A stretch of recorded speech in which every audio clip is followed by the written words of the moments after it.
Simon. If you want to get a good mark, a good sense of who's a neophyte politician, you find one who's willing to speak right after Ed Markey. Can we just have a round of applause for Ed's staff that's done a really good job.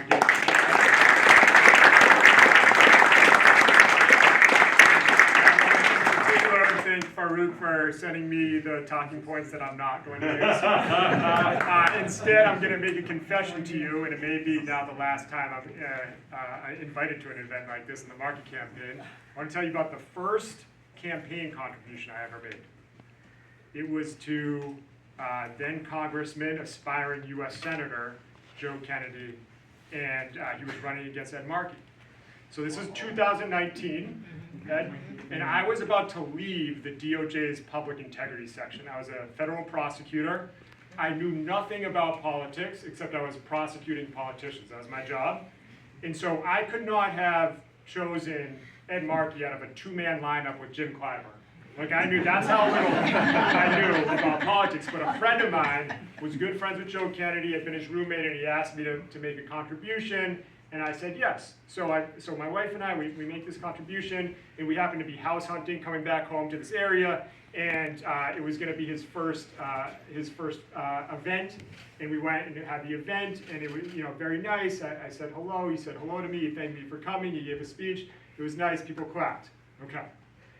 Fast forward 3 years, and to my surprise, I'm running for the state house, and I'm running the first-time candidate. I still know nothing about politics, but now I'm a politician or candidate. And Ed Markey gets wind that I'm launching a canvass in Chelmsford. Remember this? Some folks from Chelmsford who are here right now. And he asked to come down. He says, I'm going to be stumping for a purple congressional seat in New Hampshire. It's on my way back home. And the schedule works, so I'm happy to do that. Right? So I get there early, because it's my event, so I think I should get there early. And who's there earlier than me? Ed Markey. Ed Markey's there. He's standing outside Old Millhouse Coffee, and no one's there yet. He's that early. And I go in, so I get my private moment with this sitting U.S. Senator. I'm like, this is amazing. And the man knows more about me than I know about me. He knows where I went to college. He knows University of Colorado. University of Virginia Law School. He knows full Division I scholarship. He knows I like to ski which is true. It's not on mine. I'm like, how do you know all this stuff, right?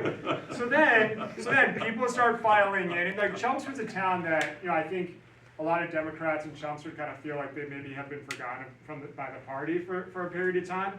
And so it's like an exciting moment. He's sitting U.S. Senator, and he riles that group up. They must have knocked 1,000 doors that day. And I'm like, wow, this is a politician. This is a great politician. This is the guy that we have in the U.S. Senate. And mind you, there's 3 years that I've learned about being in politics. There's so much that's quid pro quo, but there was nothing I could have done. There was nothing Simon Cataldo could have done for Ed Markey 4 years ago. Nothing. He did it because he wanted to get people engaged, to support a new, young, first-time candidate, and this is what comes naturally to him. There's a lot that we might not be happy about with the Democratic Party, but it's not Ed Markey. Yeah. This guy's it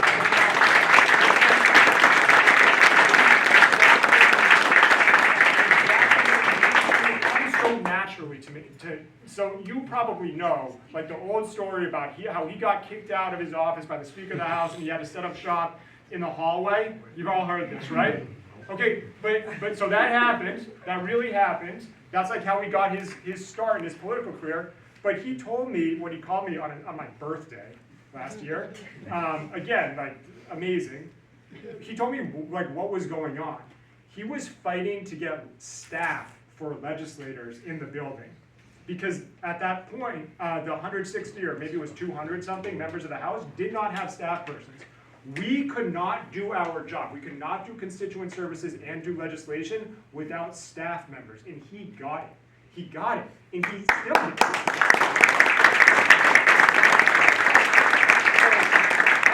I'm just really fired up to support Ed Markey. I want to get him back in there. We need people like Ed Markey. So please, you're going to go. Thank you for going. Thank you for spending a Saturday afternoon here. Please, for the convention, bring a friend, and let's do this. Let's get him back to the Senate.